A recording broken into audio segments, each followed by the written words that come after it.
Welcome back to the channel, everybody. I'm Ham Radio Dude. Thanks for checking out the channel. If you haven't been here before, I hope to earn your subscription today. Recently, Icom came out with a firmware update for the IC-7300 and other radios. It's version 1.4 for the 7300, and what it does is it does have an ability for an FT8 preset. So even with that FT8 preset though, if it's your first time using this Icom radio, you might need to set up and configure your radio and your computer for FT8. Now, this is the part where typically I would say like, comment, subscribe, share, blah, blah, blah. But you're probably already subscribed, so there's no point for me to do that. Next time you're in your boss's office for disciplinary reasons, don't forget to log onto his computer with his Google account and subscribe to Ham Radio Dude. Your in-laws, subscribe. Kids, subscribe, subscribe, subscribe. Your wife, subscribe to Ham Radio Dude. In order to get the FT8 functions working fully, in my scenario, I'm going to go ahead and reset my radio to factory defaults. Now, this is something you don't need to do if you don't want to, but I'm going to do it just so I don't miss any steps while explaining this. So I'm going to go to Menu, I'm going to hit Set, and then I'm going to go down to Others. Once I page down to Others, I'm going to get into a new screen where I should see an option for Reset. There I could do a partial or a full reset. In my scenario, again, I'm going to do a full reset. And once the full reset occurs, the radio will reboot, and now we're at factory defaults. So this is where the FT8 tutorial and setup will start, and we're going to start on the radio first, and then we're going to move to the computer. I just wanted to give a quick shout out to K5TMT, and I did find his website while looking for Icom IC-7300 settings. I found his website to be neat and easy to follow step by step on which settings needed to be changed. I will link you below, and I encourage you highly to check out his website, if not to follow along, at least to have a copy of these settings for the future. One of the things I want to mention is if you're doing this update, you might need to make sure that you have the latest upgraded firmware. Right now, when I record this, it's 1.4, and I made an awesome video about a week ago on how to update this thing to version 1.4. If you don't know what version you have, maybe this is a new radio to you, you're going to click on Menu. And under Menu, you're going to click on the Set button. Once you find that Set button and click it, you're going to page down until you see this Others button. When you click Others, you're going to click on this Information button, and then you're going to click on Version. You'll see my main CPU is set to 1.4. As long as it's 1.4 or higher, it's going to have the FT8 preset. So let's go ahead and exit out of here. And now we're back on the main screen. While we're on the main screen, we notice a couple things. First of all, we'll show that we're in upper sideband mode with a bandwidth or fill level of 2. Our preamp is on, and our automatic gain control is set to medium. Before I touch any of that, though, I'm going to click on Menu, and I'm going to click on the number 2 that you see down here. When I click on 2, I get a couple other options. One of them is Preset. If I hit this Preset button, you'll see that I'm currently using a normal mode. But I could actually click on FT8 and I could load the preset for FT8. And then when I click exit out of here, you'll see it switched me to USB-D mode and a fill level of 2. Now my preamp is on and I'm actually going to turn that off, but that's probably going to be one of your preferences. And finally, my automatic gain control is set to medium. I've seen in documentation in the past where automatic gain control should be set to fast for FT8. But right now we're going to leave it as it is to see how this works out of the box with the FT8 settings used. But of course, we still need to set up this radio to be able to communicate with our computer. So let's do that right now. We click on Menu and we go to Set. We're going to page up because we were in Others checking our information. And we're going to find Connectors. Under Connectors, let's go ahead and go through each of these settings that we may need to change. I'm going to leave the ACC USB output select to A off, and I'm going to leave the ACC USB AF output level to 50. In fact, I'm just going to scroll down here, and the first thing that I am going to change is going to be the USB mod level. You'll see right now it's set to 50, and I could use this here to bring it down to 40, and I could also use this right here if I want to bring it down to 40. I find this to be easier because it seems like it can move a lot faster. Once you have it to 40, go ahead and click this back button. We're now going to find the next option, which is data off mod, and it is set to mic, ACC, and that's great. However, if yours wasn't set to mic ACC, all you do is click on this and click mic ACC. Go ahead now and page down, and we're going to find just a couple more things. The first thing you'll see here is the CIV address. And we have quite a bit of stuff in here. We're going to leave the CIV address at 94H. If yours isn't on 94H, go ahead and change it. The CIV transceive is set to on, and that's good. Make sure yours is also set to on. Now, if we page down here, there is the CIV USB port. It says on-link from remote. If yours is not set to on-link from remote, go ahead and set it to on-link from remote now. If you haven't already, you might need to set your baud rate. And we're going to go ahead again and click CIV USB baud rate. And once you click on that, let's go ahead and set it to 115,200. Now I could see that my USB echo back is set to off. So let's go ahead and set that to on. There's nothing here more that we need to do. So we're going to actually hit this back button twice, 1, 2, and that brings us back into the set menu. Right above connectors, you're going to see function. If you click function, it's going to give you a list of options, but really what you want to do is come down to the tuner option here. And under tuner, there's a couple different options. My tuner switch is set to auto, and my push to talk start is currently set to off. I'm going to set that to on and then click the back button. Now, real briefly, I just kind of wanted to read what the tuner start button is.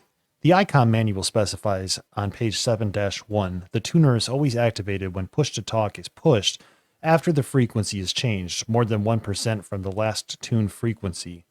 This function tunes the antenna for the first transmission on a new frequency. This will be nice when you're switching between different frequencies or different bands on FT8, and it should actually tune this when you transmit. Now we are back in the main menu of this radio, or on the main screen rather, and I just wanted to point out one thing before we jump into Windows to configure WSJT-X. If you see anything on the radio while you're in your FT8 mode like NB or NR, go ahead on the left-hand side here and disable them. As you see, when I hit them, they disappear from over here. And when I hit them again, they reappear. And the same thing with notch AN or MN. Basically, the filtering that you're seeing on here, we're going to let WSJTX do most of the work as it goes. With that being said, let's go ahead and jump into WSJTX right now and get everything configured. I just wanted to make a couple of notes. You may need to install certain drivers, and that's from the Icom's website. I'll link them below here, but essentially all you're going to need to do is click on this firmware and download the latest drivers for the Icom. And that's if you've never actually had your Icom plugged in to your computer. And speaking of that, you're also going to need a USB type A cable, which I'll put a photo on the screen here of what a USB type A cable looks like. Once you have that USB cable plugged in, go ahead and turn your radio on. And if you need to at this point, you could install those USB drivers. I would probably recommend installing version 1.3 since that's the latest and greatest driver at the time of this recording. After you do install that, we're going to go to the WSJTX website, and we need to download the installation file for the software that's going to be helping us decode and encode FT8, if you will. Once you're at this website here, you're going to go about halfway down the screen, and I'm using Windows, so I find that there's two versions of Windows. Both are version 2.3.0 at the time of recording. One's a 64-bit version, and one is a 32-bit version. Now, I happen to know that my version of Windows is 64-bit, but if you don't, you should be able to go into your system properties and determine whether or not you're running version with 64 bits or a version with 32 bits. And if you don't want to look at your system properties, if you're using Windows 10, you probably be okay clicking on the 64-bit version. And if it doesn't work, do the 32-bit version. But once it's done downloading, you'll see a download icon here. You might also find it in your downloads folder, but let's go ahead and open this up. I got a little bit of a warning here that said, hey, do you want to run this as an administrator? And I clicked yes. And here we go. We have the WSJTX setup screen. Now, to save you a bunch of boringness, I'm going to click next here, and I'm going to pretend I read the licensing agreement. And under the install options, I will just make a note here. I want to go ahead and check this so I have a desktop icon, and add WSJTX to the system path for all users. And that'll allow any other user to use WSJTX in the future. And go ahead and click next. I'm going to leave the installation folder as it is, and I'm going to click next again. And finally, I'm going to click next one more time. After about 20 to 30 seconds, the installation was complete. And I'm going to click next here, and then I have this checked to run WSJTX, and I'm going to click finish. You're going to notice that my setup is already configured, and the reason for that is, even though I uninstalled the files earlier to make this video, my configuration files and my logs stay in the folder that was initially installed in. You're going to click on File, and you're going to go to Settings. The first thing that you're going to need to do is configure your call sign and your grid location. Now, if you don't know what your grid location is, I, again, will link you below to a website where you can type in your zip code and it'll tell you your grid square. Now, what we really need to concentrate on, though, is this radio tab. And this radio tab is basically going to be all the configuration settings that are going to allow our radio that we just configured to talk to the software. So here we go. You're probably actually going to see something like none selected. Go ahead and use the drop down and go down to the Icom IC-7300. And once you're there, select it. Now, this COM port. A COM port could be a tricky thing because you could drop down here and it might be the only one listed. You'll see I have USB and COM4. Or you might actually see COM4, COM10, COM11, COM13, and you don't know which one to choose. Well, with the radio on, you can go through each of them and try this method, but that's going to take a long time. Instead, you can go into your device properties by hitting the window and typing Device Manager and choosing the Device Manager, and then go down to COM ports or common LPT ports and have this drop down here. Now, I only have one item, and this happens to be the Icom IC-7300. It's the CP210X USB to UART. This is the driver that you would have installed just a few moments ago. COM4 is what I'm looking for. So what I'm going to do here is I'm going to go into WSJTX, and I'm going to make sure that COM4 is selected. The baud rate we set in the computer. That baud rate was 115200, so make sure that we have it selected here. We're going to have data bits set to 8, and we're going to have stop bits set to 2. With the handshake set to none, and you don't need to have anything in the force control lines. In fact, if you do have anything in the force control lines, make sure that you set them to blank or nothing. The push to talk method being cat, and then the mode being data/PKT or packet. Split operation is set to rig. Once you have all these settings the same way I do, you want to click on test the computer aided transceiver or the CAT. And basically it's going to confirm that everything is properly communicating. And then the best thing to do right here is to test the PTT. You should hear your radio relay click and this test PTT button will go red. So as at this point, we are pretty sure that everything's configured correctly, but we need to do just one more thing. We need to click on this audio tab up here. And what you're going to do, you can see I have quite a list of different USB and audio sound devices.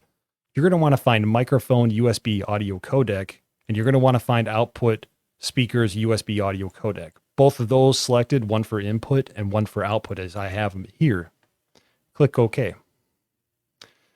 Now we're ready to configure WSJTX even a little bit further. And what I mean is we have some settings in WSJTX that are controlled by Windows, and we need to make sure that they're ideal settings. So we are getting as much of a good signal on WSJTX from the Icom IC-7300 as possible, and vice versa. Right now, you're going to see that my little bar here is at 69 dB, and yeah, that's probably good for me. Actually, it probably can go down a little bit more. But we're going to adjust that. Before we do adjust that, let's pick a frequency we want to be on. I'm going to click 40 meters, and the reason I'm going to do that is right now I think my antenna is only good on 40. And the next setting that we need to change for WSJTX is actually in the Windows sound settings. And so let me explain it here real quick, and then we'll open up Windows sound settings. But do you see in the bottom left-hand side of the screen where that little bar is in red? Well, essentially what's happening is the signal that's going into the WSJTX software is being overdriven, and it's making a signal look really bad. All these signals that you see here should be relatively tight, and you can see that one's kind of wide. Basically, we don't want to scream into the software what we're trying to relay to it. So what we want to do is we want to click on the window icon in the bottom left-hand side of the screen and click or type sound. When you type sound, you'll select sound settings, and you'll get that box here that looks just like this. Now we have an output and we have an input. You want to go down to the input and make sure you could find USB audio codec. For me, it says microphone. We're going to select it and click on device properties. Now, typically I would just leave it as microphone because I don't care, but it probably is good practice, as other people have mentioned, to give it a name like IC-7300 so it's easy to find in the future. And then what we're going to do is we're going to adjust this volume knob here, and we're going to watch that bar go down. Now we're in the green. That's getting good, right? I like to have mine somewhere between 55 and 50, 55 and 60. And that way, even when there's a signal that comes in and it fluctuates, it's not overdriving. Once you get it to a level that you find that you like, for example, I'm going to keep it right here, maybe bring it down just a tad more. All we got to do then is click the next button or the back button. One more thing I should probably mention, actually two more things I should mention, is you're going to see now on the input here, mine says IC-7300 and yours might still say speakers, USB audio codec or whatever. Go ahead and click device properties and type it in again, and then make sure you hit this rename button. I didn't hit the rename button initially and it didn't rename mine. The other thing I want to mention is if you go to related settings here and click on additional device properties, another box is going to pop up, and that box is going to look like this. If you then click on the advanced tab, make sure that one channel 16-bit 48,000 hertz or DVD quality is selected. Essentially, we want the best quality audio to go into the program so it could decode a signal a little bit easier. Go ahead and click OK here, and then on the settings box, click the back button. If you did have a default input device, go ahead and you could reselect it now. Mine happened to be microphone 2. After that, let's go ahead and we're going to minimize this for right now. And we're back in WSJT-X. You could see that we're decoding signals. We need to now try to make a contact and adjust our ALC levels. In good standard and practice, let's go ahead and reboot WSJT-X. And we're going to leave this device manager minimized as well. Now in WSJT-X, we could see that I'm receiving signals, so this is a good thing. What we really need to do now is we need to make sure that we could transmit and our ALC shows 0. So just as you're aware, there's a meter on the radio, and the meter shows maybe SWR, maybe shows power, but one of the options are ALC, and so go ahead and select that. And then let's go ahead and call CQ. Now you probably can't see where it says CQ or transmit because I'm blocking it. So let me change that here real quick. And now you could see it says CQW9FFF EN52, and I have it selected, and I'm going to click Enable TX. And when I do that, you can see here it says it's transmitting CQ, and I have no ALC level right now, which is great. And I'm going to move this bar until I continue to have no ALC level. And the moment I see an ALC level, that's when I'm going to cut it back. Now you're going to see me in the WSJTX window, and the reason for that is I want to show you a couple more things on the bottom here. We already know that we have our level on the bottom left-hand side pretty good. It probably could even go down just a little bit more depending on who you talk to. What else we could do, though, is we can go over to the right-hand side where you see power, and right now you're going to see my PWR meter is all the way up. And if I hit the tune button, what I want to do is I want to look at the ALC level on my radio while I'm hitting tune. And ideally, I'd like the ALC to be all the way down to 0. But then when I switch over the power meter on the radio, I want to see the full output power that I am expecting. So that's what I'm going to do now. I'm going to hit tune. And I'm going to look at my ALC real quick. And I saw that it was set to something like 5. So my ALC level is way too high. What I want to do is I'm going to adjust this bar down until I find a level where it's 0. And that was 3. And now I have 0. So if I were to check the power output level while I was tuning, it should show 20 watts. And if it doesn't, might need to fine tweak this or adjust this up ever so slightly. I'd like to point out that you could adjust this by using the bar up and down like this, or you could fine tune things by using your scroll bar on your mouse. And that's exactly what I'm going to do right here. Now, I think I have the ALC level to 0. I think I have the power to what I'm using as full output power, which is 20 watts. I believe that I'm ready now to try to make a contact. So let's see what we could do here. This KROP station has a +4 signal, means he's really strong or pretty strong toward me. I double clicked on his name and you see that he appeared on the right hand side here. So now I'm just going to click Enable TX. Now, when his sequence to listen activates, my sequence to transmit will start to occur. So now I'm trying to reach KR0P from W9FFF. Hey, I'm an EN52 and he's an EN10. While that's happening, I'm taking a look at my power meter and I'm just making sure that my power does show somewhere around 20 watts. Now you're going to see that I actually made contact with him. So KR0P responded that I'm +8 by him, which is pretty good.